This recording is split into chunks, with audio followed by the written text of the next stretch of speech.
This is Pennsylvania Legacies, the podcast series from the Pennsylvania Environmental Council. I'm Josh Rawlerson.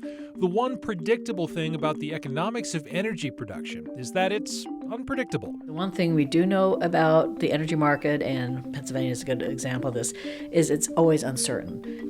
10, 15 years ago, we never would have guessed natural gas would be as inexpensive as it is today, and that it would be cheaper than coal. Or right now, wind is very close to being cheaper than coal, and solar's projected as well. Things get even more complicated when you try to account for how those changes affect the labor market. So what that means is our energy workforce is also constantly changing, and we need to prepare that workforce for a long-term career as opposed to a short-term career. Preparing Pennsylvanians for the energy jobs of the future coming up. But first, a look at what's been happening in environmental and energy news around the state over the last week.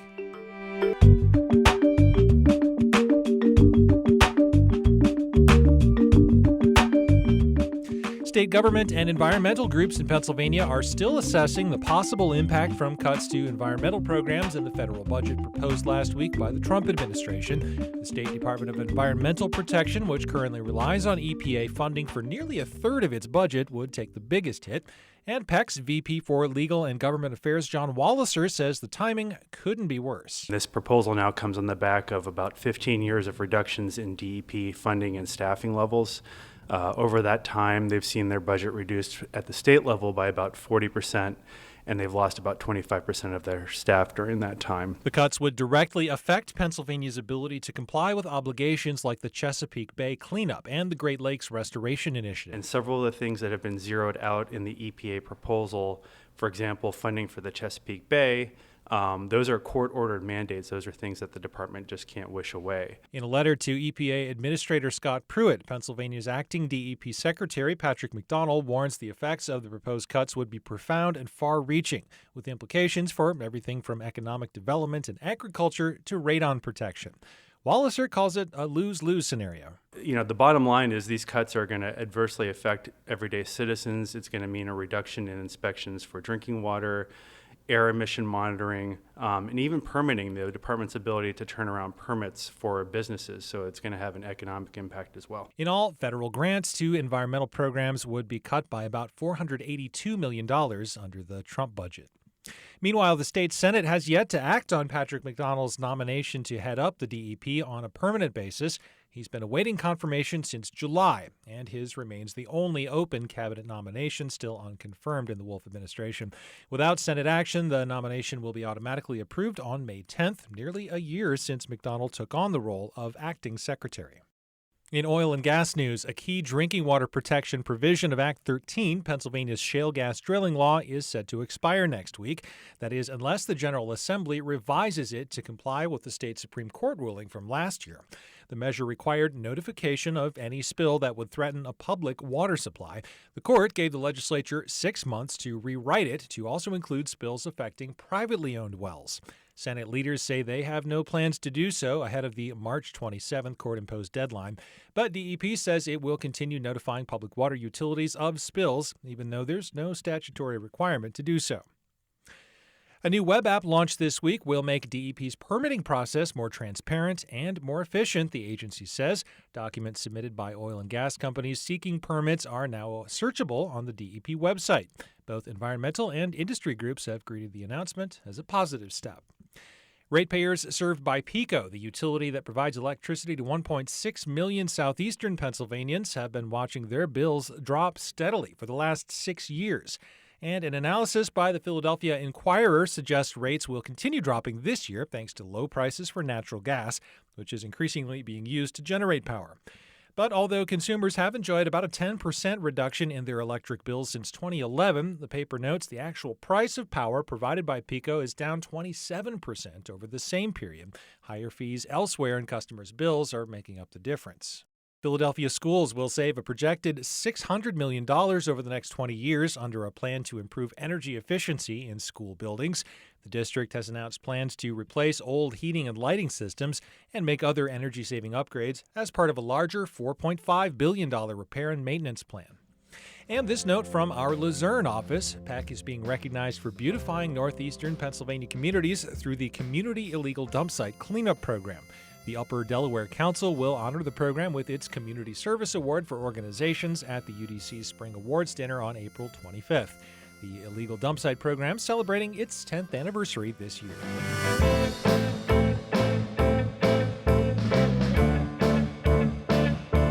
Over here in the western half of the state, March has been all about energy. We just concluded our Deep Decarbonization Conference last week, and there will be lots more content coming out of that event in the weeks ahead on this podcast and on the PEC website.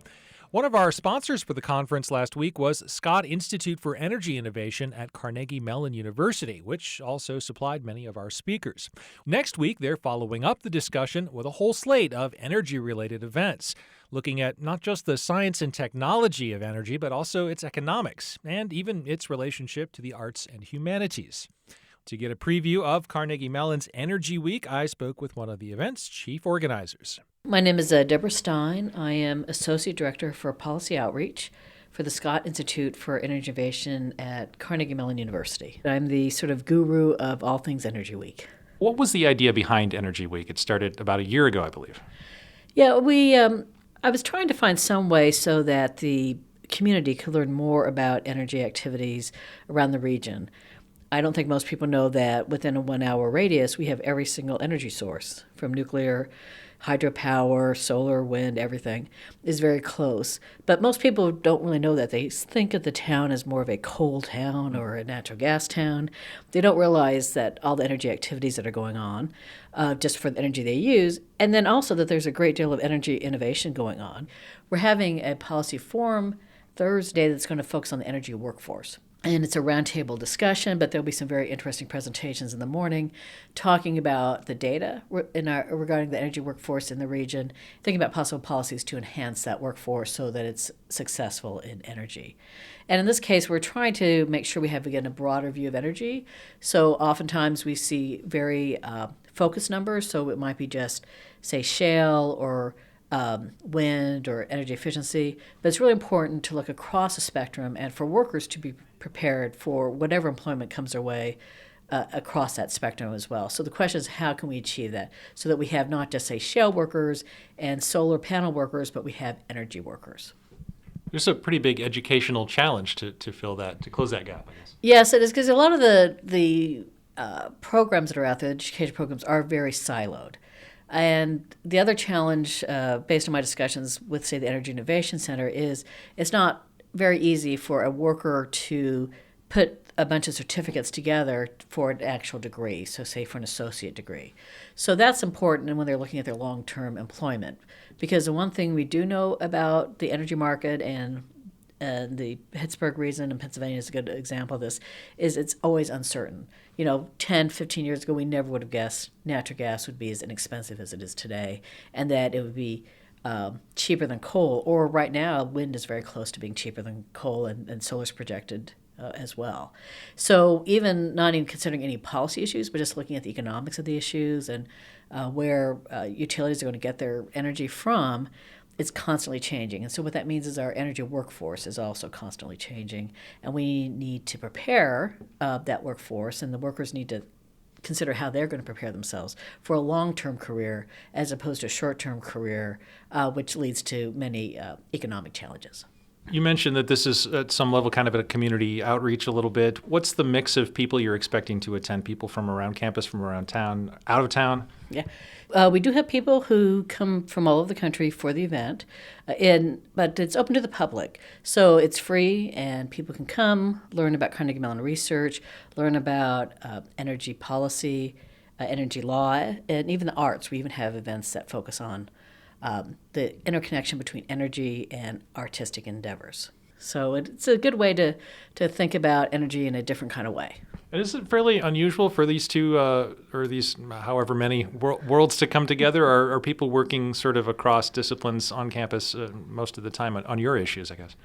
Yeah, I think, we have people who work across campus on research, because Carnegie Mellon by itself is very interdisciplinary. We're used to working with, say, from the engineering school, which is where I am, to the policy school, to the economics and so forth.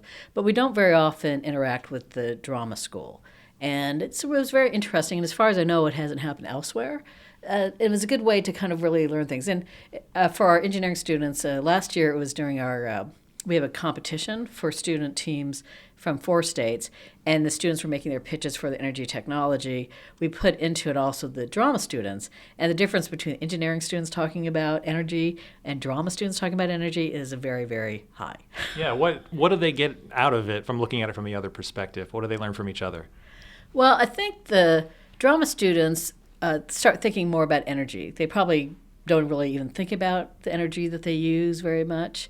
They probably maybe care about issues like climate change and so forth, but they probably don't necessarily think about it in their everyday lives. So I remember one of the competitors last year had a very interesting performance talking about Tesla and energy, and that's of course a sort of rather dramatic episode in sort of scientific history. And this is a way for them to sort of learn and think about those kind of issues. It's a colorful character, Tesla. Yes, exactly. So you can see how a whole play could be written about Tesla and all his different discoveries and his interactions with other people and other inventors. For the engineering students, I think it's good for them to sort of see somebody who can be a bit more dramatic. We tend to be a school of geeks here, and the drama students are very different than our geeky engineering students, which tend to dominate the campus. So it's a good way for them to sort of see, how they could improve their pitches for their energy innovations by learning something from the drama students. And so you mentioned that a lot of this will be pretty accessible to people from whatever background, but that some of it will be fairly technical, fairly specialized. For people who are coming from that world on the very wonky end of things, what's going to be the most interesting thing? Like, what's the headline? Well, for people who are interested in research, the best activity for them would be what we call our Andy Talks. And the Andy Talks are 20-minute presentations on by CMU faculty that is on research going on in the campus. And it is, again, from across the school, so it's not just engineering school, but it also includes people from policy and from architecture and other parts of the campus. So those talks, which are, you might think of them like a TED talk, only we call them Andy Talks for Andrew Carnegie and Andrew Mellon, is to make a research topic accessible to the public. So you don't have to be technical, but it's a good way, even if you are technical, to learn about a topic that you might not know anything about. And in this case, we also have involved our English department, so they're going to be talking about the intersection of energy and English. And then we have other folks who are doing relatively technical topics, talking about, say, batteries, for example. So it's a good mix of people. And so I would encourage people to go to the Andy Talks. Those are Wednesday afternoon from about 1:30 to 5:30. Then they can stay for the drama competition and the poster competition and see some of our students in action. What's the best way for people to get more information about the agenda, the speakers, and the schedule? Our website is cmuenergyweek.org, and they can go to there to register for that event. I'd also emphasize another good event for people interested in policy is our Energy Policy and Law Forum, which is on Friday.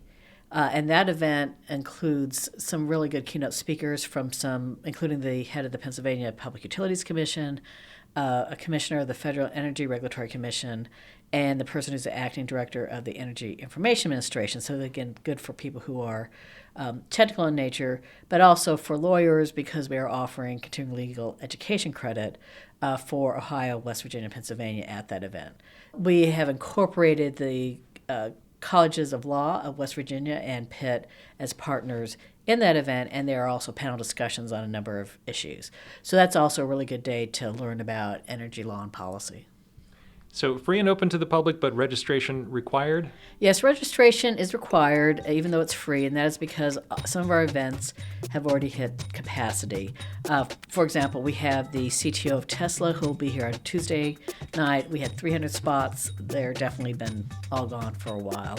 But some of the other events on Wednesday and Friday in particular still have openings for those activities. Well, Debbie, thank you so much for your time today. Thank you very much.